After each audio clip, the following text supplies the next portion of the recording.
मी तुम्हाला मागच्या वेळेस हे सांगितलं होतं, युवी गुणाकारामध्ये डिफरन्शिएशन कसं काढायचं असते. तर ते कितवा नियम काहीतरी तिसरा होता, कितवा जे काही कितवा तरी असेल समजा तिसरा. तर काय होतं ते बघा, लक्ष द्या. D by d x of u into b असे दोन फंक्शन असतील. ते दोघेही व्हेरिएबल आहेत, हे कॉन्स्टंट नाही. आलं तर त्याचं डेरिव्हेटिव्ह कसा काढायचा, u into v dash plus v into u dash. Dash म्हणजे डेरिव्हेटिव्ह असतं, लक्षात आलं, derivative with respect to x.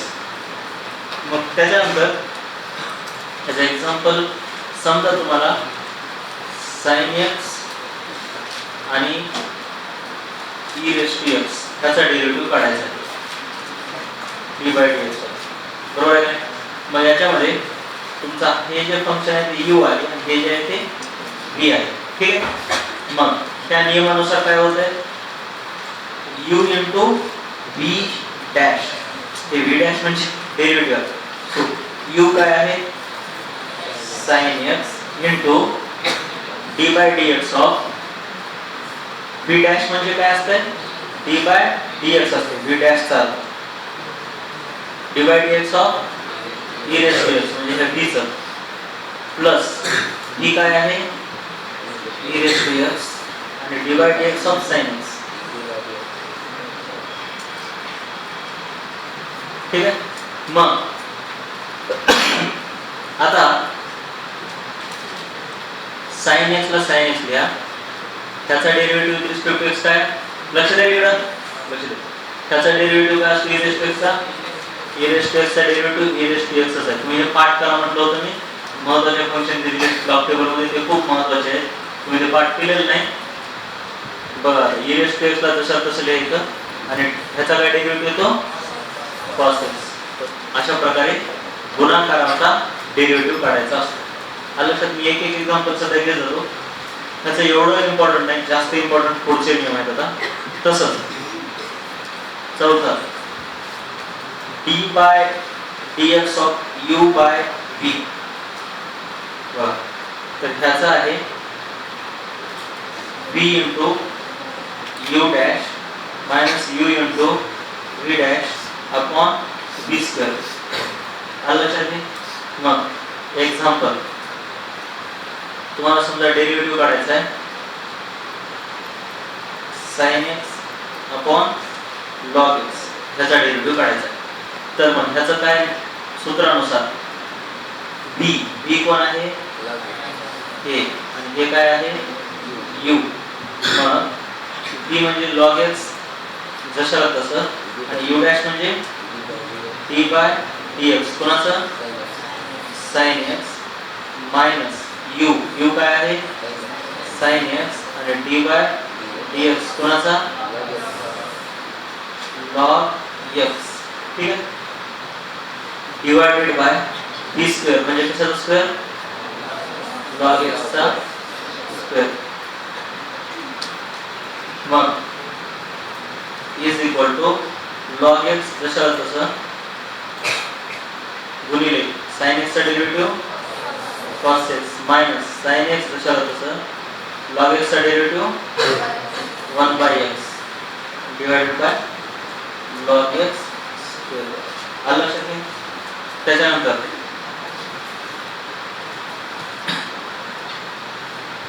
चौथा नियम. आता ह्याच्यानंतर पाचवा आहे चेन रूल. चेन रूलच्या अगोदर एक साधा आपण बघूया, काही गरज नाही, चेन रूल बघूया, याची काही गरज नाही. बरं ठीक आहे. असेल dy by dx is equal to, ह्याला काय लिहिता येते बघा, dy बाय dt किंवा dy by dx into dt by dt लिहिता येते. बरं कळलं काय, आलं लक्षात. मग is equal to dy by dt divided by dx by dt असं करता येते. आलं लक्षात. मग आता ह्याचा काय फायदा आहे, समजा असा आहे easy if y is equal to log t असं काहीतरी एक नवीनच फंक्शन आहे टी च्या रूपामध्ये, ठीक आहे. आणि x is equal to sine t असं फंक्शन आहे. आणि तुम्हाला करायचं फाइंड dy बाय dx. तर अशा केसमध्ये काय करायचं, dy बाय dx म्हणजे काय बघा. आता इथे dy बाय dx काढणं अवघड आहे. त्याचं हे t चं फंक्शन आहे ना, तर मग त्याचं dy बाय dx 1/t होत नाही, ते dy बाय dt 1/t होतं. कारण हे t चं फंक्शन आहे, लक्षात x चं फंक्शन आहे. मग इथे काय करायचं, dy बाय हे सोल्युशन dy बाय dx म्हणजे dy by dt divided by dx by dt. अलग लक्षात दोघांना dt न भागून घेतलं. मग काय होतं आता इथं dy बाय dt काय होते बघा, d बाय dt y काय आहे सांगा, log t. So log t divided by d by dt. x काय आहे sin t. मग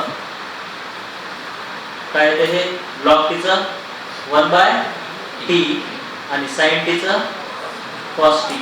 तर हे काय येते 1/t खाली याच्या गुणाकार, so 1/t into cos t. अशा प्रकारे याचा डेरिव्हेटिव्ह काढायचा असतो. त्याच्यानंतर आता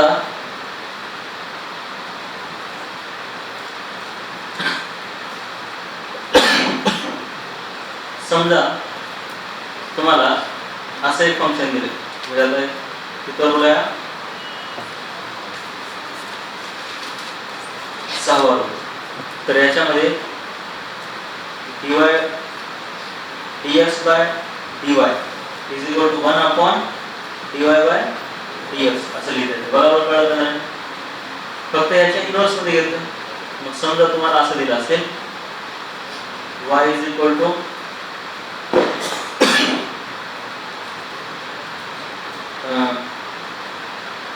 sin x log x आणि फाइंड dx बाय dy म्हणतात.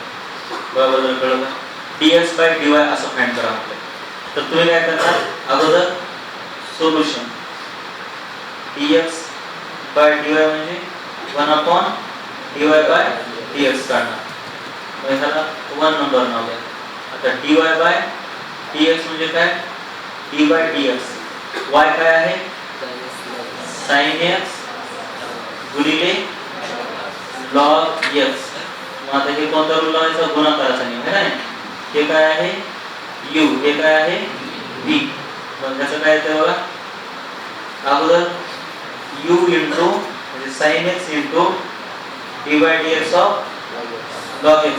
बरोबर आहे का, u into v dash plus v into u dash म्हणजे sin x. मग काय येतं हे sin x आणि ह्याचा 1/x derivative plus log x त्याचा डेरिव्हेटिव्ह cos x.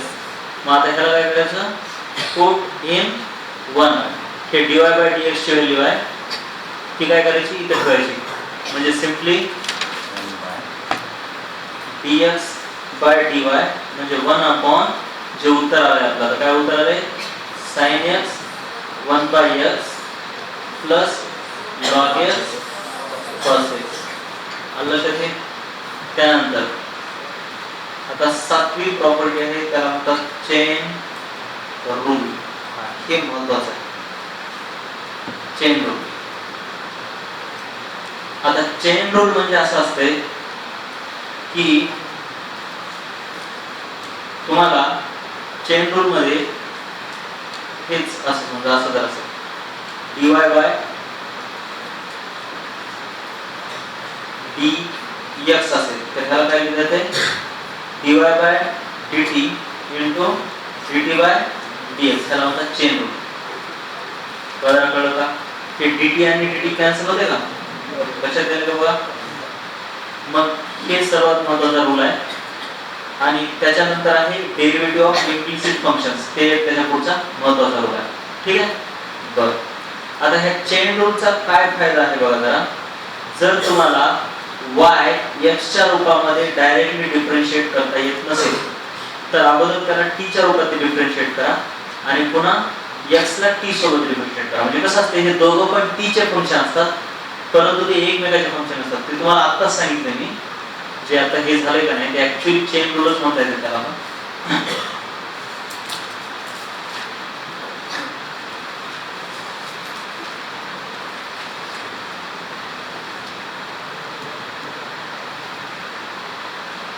हे जे दिसतंय ते ऍक्च्युअली चेन रूलच आहे, म्हणून त्याला काही वेगळं लिहित बसण्याची गरज नाही. फक्त मी काय केलं इथं गुणाकारामध्ये dt by dx लिहिण्याच्या ऐवजी भागाकार केला. आलं लक्षात? ठीक आहे. अगोदर हे एक्झाम्पल लिहून घ्या.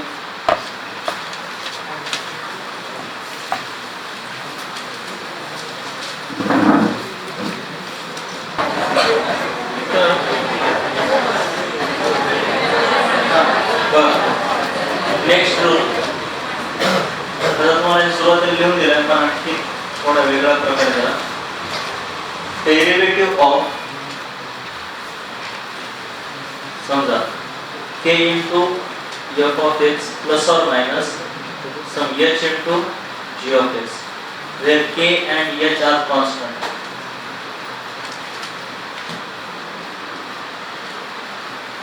तर मग याच्यामध्ये काय होतंय, एक तर हे प्रत्येकाला वेगवेगळा डेरिव्हेटिव्ह जातो आणि हा k कंसाच्या बाहेर निघतो. म्हणजे काय येते k into d by dx of f of x plus असेल तर प्लस, मायनस असेल तर minus h into d by dx of g of x. मग एक्झाम्पल समजा 3 sin x किंवा थीटा आहे किंवा x असं असते plus sin x cos theta असं आहे आणि ह्याचा तुम्हाला derivative with respect to theta काढायचा. आलं लक्षात? मग आता काय हे जे आहे ते कॉन्स्टंट होते. आलं लक्षात? हे आता हे थीटा व्हेरिएबल आहे, सो दिस इज कॉन्स्टंट. आलं लक्षात? आणि दिस इज ऑल्सो कॉन्स्टंट. मग काय होतं याचा derivative 3 into d by d theta sin theta plus sin x हे कॉन्स्टंट आहे बाहेर निघतंय आणि d by d theta cos theta. मग याचं उत्तर येतंय 3 into याचा डेरिव्हेटिव्ह sin theta चा cos theta plus sin x जसं तसं आणि याचा डेरिव्हेटिव्ह मायनस sin theta. तर उत्तर फायनल येते 3 cos theta minus sin x sin theta. लिहाबद्दल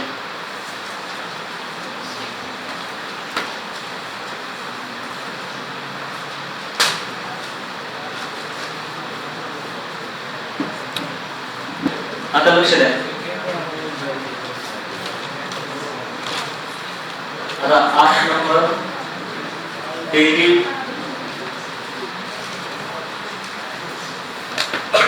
derivative of implicit functions, derivatives of composite functions, sorry, functions. जर समजा y is equal to f of g of x असेल तर f of g of x, तर त्यावेळेस तुमचा dy by dx कसा काढायचा असतो बघा. तर f dash of g of g of x आहे. म्हणजे ते तुम्हाला कळेल, फक्त एवढंच लक्षात घ्या की f dash of g of x into g dash of x. आता हे कसं असतं बघा.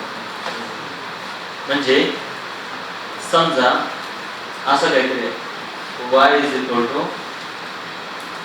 log of sin of x f of g of x. हे एक फंक्शन, हे दुसरं फंक्शन आणि हे त्याचा आर्ग्युमेंट, त्याला म्हणतात आर्ग्युमेंट. ठीक आहे. मग आता हे कसं, अगोदर काय करायचं, पहिल्याच डेरिव्हेटिव्ह घ्यायचा f चा आणि नंतर गुणाकारात g चा डेरिव्हेटिव्ह घ्यायचा. आलं लक्षात? मग f dash of g of x कसं येते? आता पहिल्यांदा dy by dx म्हणजे d by dx of log of sin of x. आलं लक्षात? हे मग आता ह्याचा डेरिव्हेटिव्ह कसा घ्यायचा? अगोदर त्याचा डेरिव्हेटिव्ह. मग आता ह्याचा डेरिव्हेटिव्ह काय येतो बघा 1 बाय, पण ह्याचा आर्ग्युमेंट काय आहे? sin x. म्हणजे आता ह्याच्यासाठी हा झाला x 1 बाय sin x गुणिले आता ह्याचा डेरिव्हेटिव्ह पुढे d by dx of sin. मग आता हे जे दिसते ते काय झालं तुमचं? हे आहे f, हे आहे g. तर हे काय झालं? f dash of g of x आणि हे काय झालं? g dash of x. ठीक आहे? मग हे काय झालं पुन्हा 1 बाय sin x गुणिले sin x चा डेरिव्हेटिव्ह cos x म्हणजे एकत्रित उत्तर येते cos x by sin x म्हणजे cot x. आता हे जरा जास्त महत्त्वाचं आहे. इम्प्लिसिट कंपोजिट फंक्शन भरपूर वेळेस आपल्याला ते लागणार आहे. दुसरं एक एक्झाम्पल घेऊ.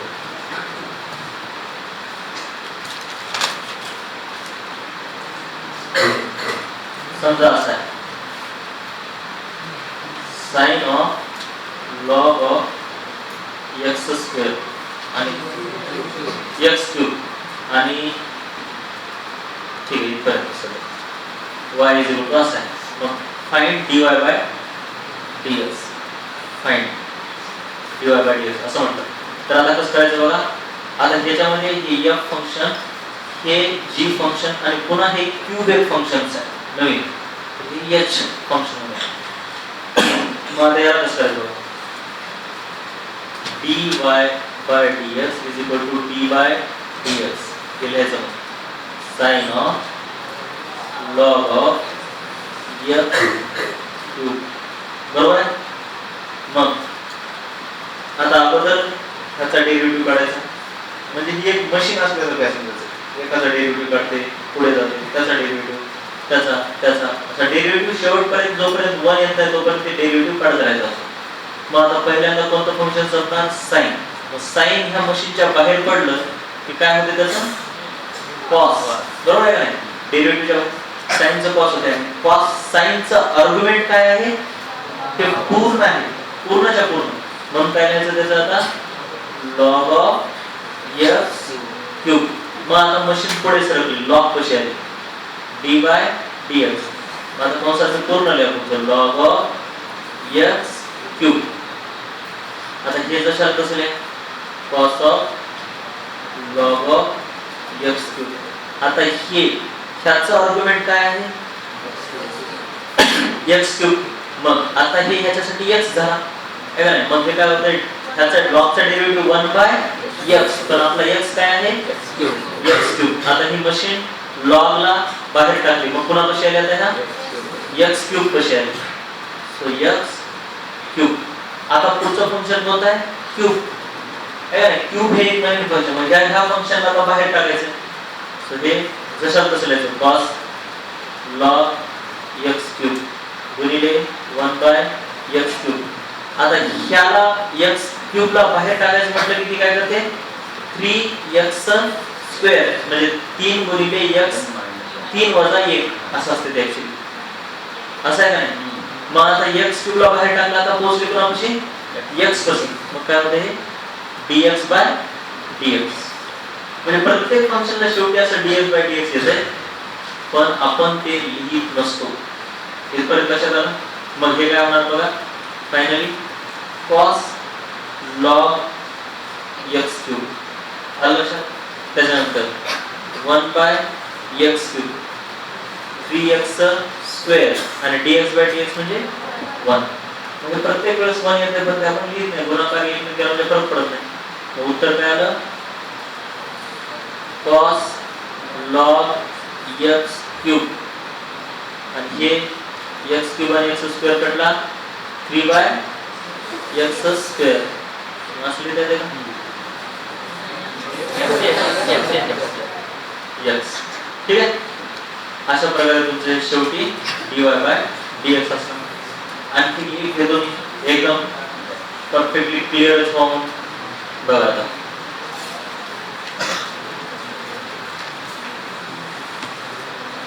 तिसरं एक्झाम्पल,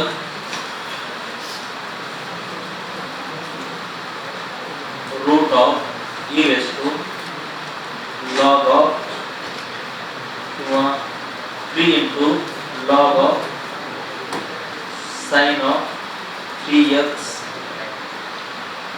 स्क्वेअर. आता ह्याचा आपल्याला डेरिव्हेटिव्ह काढायचा आहे. आलं लक्षात घे, एक एक एक फंक्शन कापत कापत मध्ये जायचं. y is equal to find dy by dx. ठीक आहे, तर dy बाय dx बरोबर सर्वात पहिले d बाय dx म्हणजे आता ह्या स्क्वेअर रूटला मी रेस टू 1/2 लिहू शकतो. बरोबर आहे, म्हणजे काय ना e raise to 3 log sin 3x square. असं जर कंस करायचं म्हटलं तर असं करूया. ठीक आहे, आणि ह्याचा 1/2 म्हणजे पहिल्यांदा हे फंक्शन दिसतंय का, आणि ह्या फंक्शनचं आर्ग्युमेंट काय आहे हे एवढं. फंक्शन त्याचा argument f of x, function f त्याचा आर्ग्युमेंट x. त्याचं आर्ग्युमेंट म्हणजे हे कुणावर काम करायले, हे याच्यावर काम करायले. आलं लक्षात घ्या, म्हणजे झालं आर्ग्युमेंट. आर्ग्युमेंट आणि हे आपलं फंक्शन. मग आता हे फंक्शन म्हटलं आर्ग्युमेंटला काय समजायचं, x समजायचं सध्या. आणि जर x चा स्क्वेअर रूट असल्यावर त्याचा डेरिव्हेटिव्ह काय आहे, मी असं इथे लिहिला जातो बघा. Derivative of x raise to 1/2 काय येतंय, x रेस टू बघा 1/2 चा derivative x raise to n म्हणजे काय, n into x raise to n minus 1 म्हणजे हे काय येतंय 1/2 x रेस टू मायनस 1/2 येते का, म्हणजेच हे काय होतंय 1/2 1/x रेस टू 1/2 होते का, कळले का रे. हा, म्हणजे काय येतंय 1/2 रूट x. हे मायनस 1/2 खाली येऊन 1/2 लक्षात. मग बरेच जण काय करतात, हे मायनस 1/2 ला x स्क्वेअर करतात, म्हणजे हे वर आलं हे मायनस प्लस झालं असं इथले तसं नाही. हे मायनस x 1 च्या खाली येते. सो x रूट x चा डेरिव्हेटिव्ह 1/2 रूट x. मग आता ह्याचा डेरिव्हेटिव्ह 1/2 रूट. आता x काय आहे, आर्ग्युमेंट किंवा त्याला हे x म्हणतात, हे पूर्ण x आहे का नाही. म्हणजे काय ना e raise to 3 log sin 3x square. ठीक आहे, मग आता हे एक फंक्शन संपलं. आता एक फंक्शन संपल्यावर मशीन आता ह्या संपून ह्या फंक्शन पाशी येणार. दुसरं फंक्शन कोणतं आहे, नेक्स्ट फंक्शन हे आहे, दिस इज नेक्स्ट फंक्शन. मग इथे येणार मग d by dx e raise to 3 log sin 3x square. पण आता इथं 1/2 असेल का, नाही, कारण ह्याचं काम संपलं इकडं. ठीक आहे, मग equal to 1/2 root e raise to 3 log sin 3x square. इथपर्यंत लक्षात घे. मग आता हे डेरिव्हेटिव्ह आहे e रेस टू बघा आता व्यवस्थित, हे आपलं फंक्शन आहे, आलं लक्षात. हे फंक्शन आणि हे एवढं ह्याला काय म्हणायचं, ह्याचं आर्ग्युमेंट. मग हे आर्ग्युमेंट आहे. मग e रेस टू x चा derivative, e raise to x चा d by dx of e raise to x is equal to e raise to x आहे. म्हणजे ह्याचा डेरिव्हेटिव्ह काहीच नाही तर हाच आहे. ठीक आहे, मग ह्याचा डेरिव्हेटिव्ह काय घेणार बघा मी, e raise to 3 log sin 3x square. आता हे फंक्शन संपलं, नेक्स्ट ह्याच्यापाशी येऊन बसते आता मशीन. आलं लक्षात, ह्याचं संपवलं. पुढे आहे हा मग इथं आल्याच्या नंतर काय होते मग आता बघा इथं मावत नाही म्हणून आता मी खाली लिहितोय गुणाकारात d/dx कुठं आलं हे 3 पशी आलं 3 log sin 3x स्क्वेअर आलं लक्षात हे बर आता हे 3 आहे हे तर डेरिव्हेटिव्हच्या बाहेर डायरेक्ट गुणाकारात कॉन्स्टंट आहे म्हणून हे सरळ बाहेर निघतं याचा डेरिव्हेटिव्ह घ्यायचा नाही मग डायरेक्ट त्याचा डेरिव्हेटिव्ह लॉग हे काय झालं आपलं फंक्शन कळायलंय का आणि हे काय झालं हे एवढं त्याचं आर्ग्युमेंट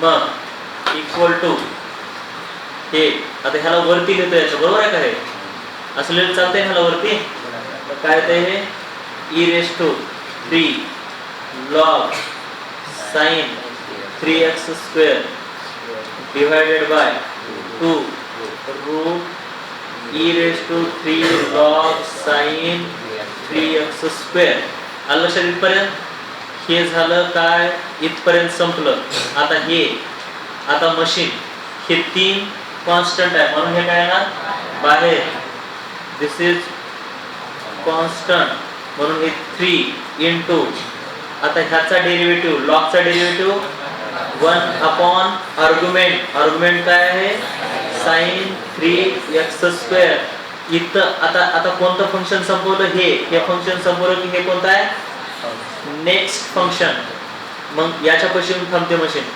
म्हणजे d/dx of sin 3x square आलं लक्षात बर आता हे आणि हे सारखंच आहे का हे x आहे आणि हे वर्गमुळात x आहे x भागिले वर्गमुळात x काय येते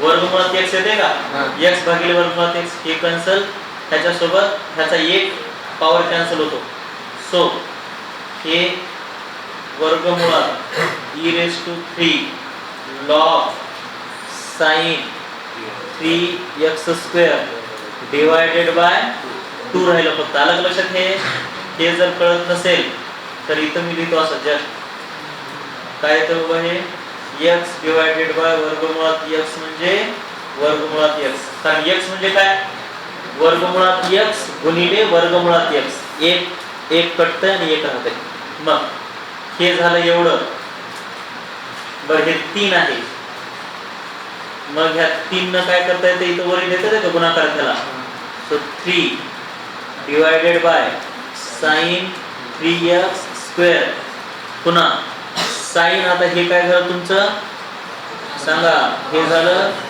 फंक्शन आणि हे काय झालं त्याचं आर्ग्युमेंट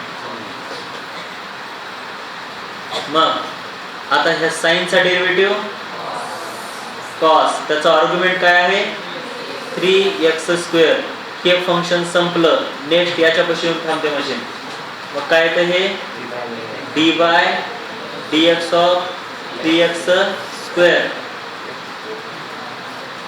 ठीक आहे मग इक्वल टू आता बघा हे एकंदरीत आता कसं लिहितात ते 3/2 लिहितात घ्यायला एकत्र सांगा रे 3 किंवा हे e⁻³ log sin 3x square divided by 2 sin 3x square हे गुणाकारात आलं त्याच्या आणि हे पुन्हा वरती गुणाकारात आहे म्हणून डायरेक्टली cos 3x स्क्वेअर मग आता ह्याचा डेरिव्हेटिव्ह 3 बाहेर येते का 3 बाहेर आलं मग डायरेक्ट याचा डेरिव्हेटिव्ह x स्क्वेअरचा डेरिव्हेटिव्ह 2x आता मशीन स्क्वेअरला संपवली स्क्वेअरला संपवून x पाशी जाऊन थांबणार म्हणजे dx म्हणजे फायनली तुमचं उत्तर आता कसं असणार इज इक्वल टू dy/dx बघा cos 3x square upon sin 3x square part लिहिता येते त्याला मग हे बघा पुन्हा हे 3 हे 2 आणि हे 2 कटतंय आणि हे 3 3 9 वर्गमुळात e3 log sin 3x². बरं ह्याला y पण लिहिता येत होता. हे एवढं जे आहे ते y आहे इटसेल्फ. तर y पण आहे ना, y म्हणजेच हे आहे बघ. ठीक आहे. बर त्याच्यानंतर इथं काय राहिलं, cot. cos upon sin cot 3x² आणि गुणिले हे 1 नाही गुणिले हे x आणि मग 1. हे एकंदरीत हे उत्तर येतं तुमचं अशा प्रकारे. ठीक आहे. एवढं जास्त काही असं नसणार आपल्याला, पण हे मुद्दाम घेतलं जेणेकरून कसल्याही प्रकारची शंका राहू नये.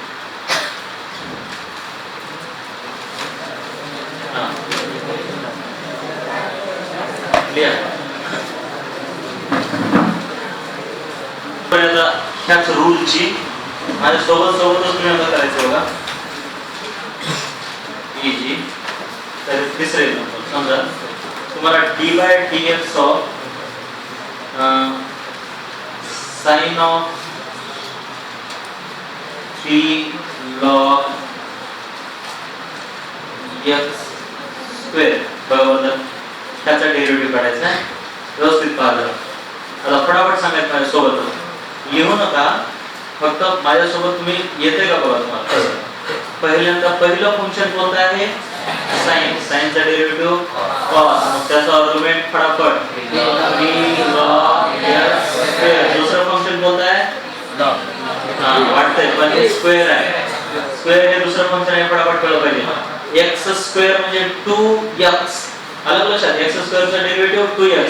तो 2x काय याचा 3 log x डॉट. त्याच्यानंतर पुढे लगेच आता मशीन प्रत्येक वेळेस लिहायचं नाही, सरळ आता काय येतंय, आता 3 आहे. 3 कंसाच्या बाहेर log. logचा डेरिव्हेटिव्ह 1/x आणि मग dx/dx 1. आलं लक्षात. वन स्टेप मध्ये आपल्याला उत्तर मिळतं. त्याच्यानंतर चौथा example, root of sine of log of हे e raised to 3 x³ आणि समजा या सर्व. ठीक आहे. मला आता फटाफट सांगायचं. पहिलं हे बरोबर आहे का, पहिलं आहे फंक्शन हे. तुम्हाला d/dx याचं काढायचं. मग काय तर पहिल्यांदा e आहे. e चा डेरिव्हेटिव्ह हाच असतो जशाला तसा. So 3 root sine route log x³. याच्यानंतर हा 3 येतो, कळायला काय. मग 3 बाहेर, त्याच्यानंतर येतं रूट. रूटचा डेरिव्हेटिव्ह 1/2 रूट x. x काय आहे रूटचा एवढं, हे एवढं x आहे का रूटचे x, बरोबर आहे ना. मग जे काय यायला पाहिजे, sine of root of log of x³. आता हे रूट संपलं, त्याच्यानंतर कोणतं फंक्शन आलं, साइन. सो साइन चा डेरिव्हेटिव्ह काय येणार आता, cos. cos याचा आर्ग्युमेंट काय आहे एवढं, route of log of x³. त्याच्यानंतर फंक्शन कोणतं येतंय, रूटचं. मग रूटचा डेरिव्हेटिव्ह काय असतो, 1/2 रूट ऑफ x. x काय आहे रूटचा, लॉग ऑफ x³. त्याच्यानंतर रूटच्या मध्ये फंक्शन कोणतं आहे, लॉग. लॉगचा डेरिव्हेटिव्ह काय असतो 1/x. पण याचा x काय आहे x³. त्याच्यानंतर फंक्शन आलं x³ चा डेरिव्हेटिव्ह 3x3 - 1. x² चा derivative nx raised to n - 1. So 3x². So अशा प्रकारे तुमचा डेरिव्हेटिव्ह आला. त्याचा एकाच स्टेप मध्ये येत असतो डेरिव्हेटिव्ह. फक्त तुम्हाला इनफ प्रॅक्टिसची गरज असते. प्रॅक्टिस केलं की एकदम सोपं आहे. त्याच्यानंतर पाचवा एक्झाम्पल याच्यामध्ये समजा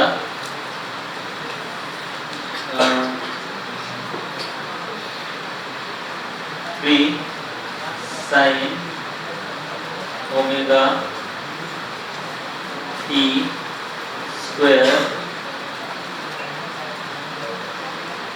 log ऑफ आणि हे ठीक आहे ह्याचा क्यूब. लक्ष द्या. आता फटाफट तुम्हाला फक्त काय आलं पाहिजे, ओळखता आलं पाहिजे कशाच्या नंतर कोणतं फंक्शन आहे. आता मला सांगा, सर्वात पहिलं फंक्शन लॉग. ह्याचा डेरिव्हेटिव्ह 1/x, ह्याचा x एवढा म्हणजे काय 3 sin ओमेगा t स्क्वेअर त्याचा क्यूब डॉट त्याच्यानंतरचं फंक्शन 3 कंसाच्या बाहेर त्याच्यानंतर sin 3 मग ह्याचा डेरिव्हेटिव्ह 3 x स्क्वेअर 3x 3 1 म्हणजे 3 x काय आहे याचा 3 sin omega t square square बरोबर आहे का. त्याच्यानंतर हे संपल्याच्या नंतर 3 कंसाच्या बाहेर मग त्यानंतर sin चा cos त्याचा आर्ग्युमेंट ओमेगा t स्क्वेअर त्याच्यानंतर कोण ओमेगा t स्क्वेअर हे ओमेगा कॉन्स्टंट आहे दिस इज कॉन्स्टंट असल्यामुळे बाहेर मग कोणाचं फंक्शन कोणाचा डेरिव्हेटिव्ह t स्क्वेअरचा डेरिव्हेटिव्ह 2t. आता एक चूक झाली तर dy/dt काढायला पाहिजे. t जर असेल तर त्याचं 0 येते कारण त्याला ते व्हेरिएबलच नाही ना आणि कॉन्स्टंटचा डेरिव्हेटिव्ह 0 येतो. dy/dx 0 येतो या फंक्शनचा. आलं लक्षात. फक्त डेरिव्हेटिव्ह कसा निघतो व्हेरिएबलचा डेरिव्हेटिव्ह निघत असतो. कॉन्स्टंट फंक्शनचा डेरिव्हेटिव्ह निघत नाही. कॉन्स्टंटचा अर्थच काय ते बदलत नाही. हे dy/dx करतो म्हणजे काय y कसा बदलतो t बदलल्यावर. आलं लक्षात. आणि t बदलल्यावर y बदलत असतो इथे कारण y is function of t पण y is not function of x म्हणजे y x वर डिपेंड करतच नाही बरोबर आहे का नाही. तर y कसा बदलतो x बदलल्यावर 0 x कितीही बदलला तर y बदलत नाही कारण y is not function of x. आलं लक्षात. पण इथे dy/dt घ्यायला पाहिजे. dy/dx मात्र 0 येईल. but dy/dx is equal to 0 for this function for this y. ठीक आहे. हे एवढं मानली आहे.